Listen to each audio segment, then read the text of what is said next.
Naomba niwajulishe kwa mke wangu mpenzi, huyu ni ndugu Leroy na Paul Kopp wa Los Angeles, California. Nafurahi kuwa nanyi nyumbani kwetu, ndugu Kopp. Ndugu Branham, katika miamsho yako miwili mikubwa huko Los Angeles, katika hekalu la Kalvari, tuliona kwamba Bwana Yesu Kristo alikutumia kwa njia maalum sana, kwa karama hizi za ajabu sana, kutambua roho za mioyo ya watu na magonjwa ya miili yao, na ishara na maajabu yaliyofanywa. Ilipendeza sana. Tunataka ndugu Branham kusikia zaidi kuhusu huduma hii ya kipekee ambayo Mungu amekupea. Vema sana ndugu Kopp. Hebu turudi mwanzoni. Nilizaliwa Kentucky Mashariki, katika kibanda kidogo cha Magogo karibu na Vaucansville, Kentucky. Asubuhi niliozaliwa, ninaambiwa na wazazi wangu ya kwamba kulikuwa na nuru iliyoingia chumbani na kuning'inia juu yangu. Watu wangu hawakuwa watu wa dini, hawakwenda kwenye kanisa lolote. Bila shaka hii iliwashangaza sana. Imenifuata maishani mwangu mwote. Hivi majuzi waliipiga picha katika ulimwengu wa kisayansi kama inavyoonyeshwa hapa. Labda mnaifahamu picha hii. Ilithibitishwa na sayansi ya kwamba kilikuwa ndicho kiumbe cha kipekee cha kimbinguni kilichopata kupigwa picha kisayansi. Nionavyo mimi, ni malaika yule yule wa Mungu aliyewafuata wana wa Israeli kutoka Misri kuingia Palestina.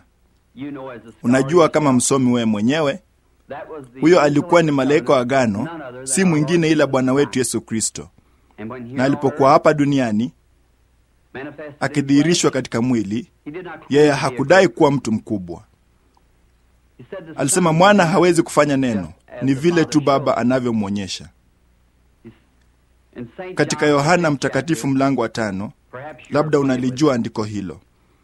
Yesu alipitia kwenye birika hili lililojulikana sana la Bethsaida.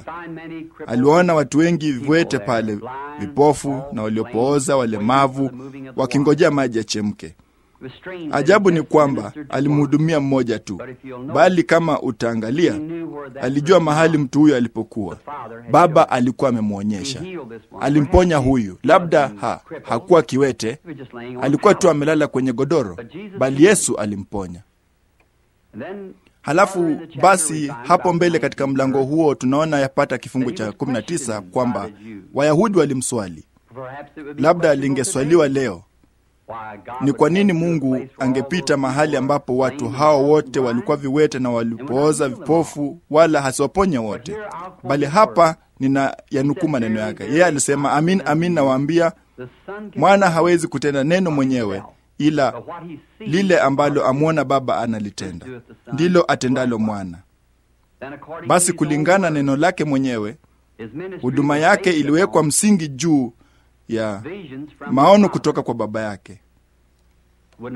Lisingekuwa ni jambo la kigeni basi kwamba huduma yake inaendelezwa jinsi alivyoahidi wanafunzi wake. Mambo nifanyao mimi ninyi nanyi mtayafanya, makubwa kuliko haya mtayafanya, kwa kuwa ninaenda kwa Baba yangu. Yeye alisema, bado kitambo kidogo na ulimwengu hautaniona tena, bali ninyi mtaniona, kwa kuwa nitakuwa pamoja nanyi hata ndani yenu, hata ukamilifu wa dahari. Yesu Kristo yeye yule jana, leo na hata milele. Ninaamini ni thibitisho katika siku hii ya mwisho la kufuka kwa Yesu Kristo, akiishi miongoni mwa watu wake, akifanya ishara zile zile na maajabu aliyofanya alipokuwa hapa duniani. Kwenye umri wa miaka 7, tulitoka Kentucky tukahamia Indiana. Mbele kidogo barabarani karibu na mahali tunapoishi sasa, tulibeba maji yetu kutoka kwenye kisima yapata urefu fulani wa jengo la mji, nadhani nyuma ya nyumba hiyo ya kale ya mashambani. Alasiri moja nzuri ya Septemba, nikitoka kwenye mfereji huo nikiwa nimebeba maji, kulikuwa na mti mkubwa wa poplar kati ya mfereji nyumbani. Nilipopita pale, kulikuwa na upepo wa kisulisuli humo mtini. Tunaoita hapa upepo wa kisulisuli. Mbona halikuwa jambo la kigeni wakati huu mwakani katika sehemu hii nchini, bali ulidumu mtini, haukuondoka. Nikasimama nione ni kitu gani. Ndipo sauti ikanena kutoka kwake ikasema, usivute sigara kamwe, wala kunywa pombe, wala kuchafua mwili wako kwa njia yoyote, kwa kuwa kutakuwako na kazi utakayofanya utakapokuwa mtu mzima. Ati kuogopa halitamkiki. Nilikimbia nyumbani upesi, nikamwambia mama yangu ya kwamba mtu fulani alisema nami kutoka mtini. Vema, alidhani nilikuwa na wasiwasi, akanilaza kitandani. Lakini tangu wakati huo maono yalianza kuja, na hili linaponijia husababisha ono. Ninaweza kuambia watu shida zao na yale wanaopaswa kufanya maishani na dhambi wanazoficha maishani mwao. Nikiwa na umri wa miaka 37, usiku mmoja nilikuwa nikiomba chumbani mwangu, na nilipoamka niliona kulikuwa na nuru sakafuni. Na nikiangalia kote kuona mahali ilipotoka, ilikuwa ikitoka juu. Nguzo ya moto ilikuwa ikining'inia juu yake kidogo, na ilikuwa ikimulika sakafuni. Nilimsikia mtu fulani akitembea, nikaangalia, kulikuwa na mtu aliyekuwa akija chumbani. Akiingia kwenye nuru hii, katika umbo la kibinadamu angekuwa na uzito wa karibu ratili 200. Alikuwa na nywele nyeusi zilizofika mabegani mwake, uso wa rangi ya mizeituni, alikuwa miguu mitupu. Hakika niliogopa. Akaniambia, usiogope. Mara nilipoisikia sauti hiyo, nilitambua ilikuwa ni sauti ile ile ambayo daima ilisema nami, bali ndio mara ya kwanza kumwona katika umbo la kibinadamu. Akasema, nimetumwa kutoka mbele za Mungu kukuambia kwamba inakupasa kuombea wagonjwa. Ishara kubwa na maajabu zitafuata huduma yako, nawe utakuwa ukiwaombea wafalme na watawala na kadhalika. Vema, nikamwambia nilikuwa maskini, sikuwa na elimu, nisingeweza kufanya kazi hii. Akasema, kama vile Musa alivyopewa ishara 2 za kudhibitisha huduma yake, kwamba mimi ningepewa ishara 2. Moja ingekuwa ni kuombea wagonjwa miujiza, na hiyo nyingine ingekuwa ungejua siri za mioyo ya watu. Nikamwambia kwamba nilikuwa nikiomba juu ya jambo hili ambalo watu waliniambia kwamba ilikuwa ni ibilisi, huduma hiyo.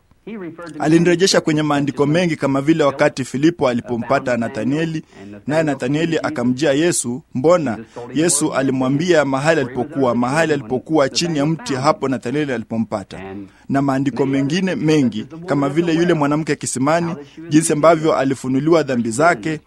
Hapo Yesu alipomwambia alikuwa na waume 5, alikimbia mjini na kusema, huyu ndiye Kristo. Alirejea kwenye maandiko mengi mengine. Nikamwambia nitaenda. Alinihakikishia atakuwa pamoja nami daima, kama ujuavyo ndugu Cope na ulimwengu ujuavyo juu ya mambo makuu ambayo yamekuwa yakitendeka katika huduma hii. Tulikuwa tukiwazia kama maono haya ningeyakumbuka kwa muda mrefu sana. Wakati fulani uliopita niliona moja kama miaka 4 iliyopita, hasa la mvulana mdogo akiwa amekufa kando ya barabara, amegongwa na gari na kuuawa, naye alikuwa atafufuliwa kutoka kwa wafu. Vema, nilimwambia kila mtu jambo hili, nikatabiri kote Marekani na Kanada. Likaandikwa kwenye ukurasa wa kwanza wa maelfu ya Biblia kwamba jambo hili litatukia. Siku moja tulipokuwa na miamsho huko Scandinavia, tulikuwa tukija kupitia Finland kutoka Kuopia, na kulikuwa na kundi la watu lililokusanyika kando ya barabara. Walikuwa kichungulia kiwiliwili fulani. Tukashuka tuangalie, huyo hapo yule mvulana mdogo, kila kitu tamasha jinsi tu nilivyoonyeshwa. Nikamwambia ndugu Mo, angalia katika Biblia yako uone kama si ile tamasha. Naam, akasema. Nilipiga magoti na kumwomba Bwana Yesu athibitishe neno lake alilokuwa amenionyesha na kuniambia litatukia. Mvulana huyo alifufuliwa tena, na Bwana wetu Yesu yuko hai na mwenye afya leo. Ndugu Cope, haya ni machache tu ya mambo ambayo Bwana wetu Yesu anayafanya leo katika huduma alionipa. Nionavyo mimi ni kudhibitisha neno lake. Mambo aliahidi kwamba yangetukia siku hii tunayoona yakitukia leo.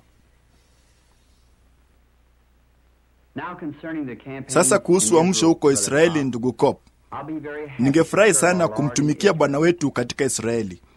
Ninaamini huduma yangu itawachangamsha sana Wayahudi, kwa maana kama maandiko yasemavyo, Wayahudi hutafuta ishara, Wayunani hekima.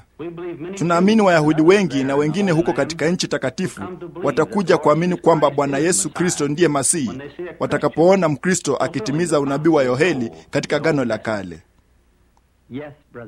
Naam, ndugu Kopp, nina hakika unarejea kwenye unabii wa Yoeli katika Agano la Kale, Yoeli 2:28, jinsi ilivyotabiri akisema kwamba katika siku za mwisho angeimwaga Roho yake juu ya wote wenye mwili. Wana na binti wangetabiri, wazee wangeota ndoto na vijana wangeona maono. Vema ndugu Branham, nafikiri hatuna budi kusema kwaheri kwa sasa. Kweli tumefurahi na kuishwa sana. Tutafanya hima kuondoka, bali tutakuona Mungu akipenda huko Chicago katika siku kadhaa zijazo. Vema mabwana, imekuwa ni furaha kuwa nanyi nyumbani mwetu siku wa leo. Tutakuwa tukiomba pamoja kwamba mkutano wa Chicago ufanikiwe, na kwa neema ya Mungu ninatumaini kukutana nanyi kule katika siku chache zijazo. Amina. Mngetaka chai kabla mjaondoka? Lo, vema, asante sana dada Branham, hiyo itakuwa ni sawa tu. Asante. Asante mpenzi.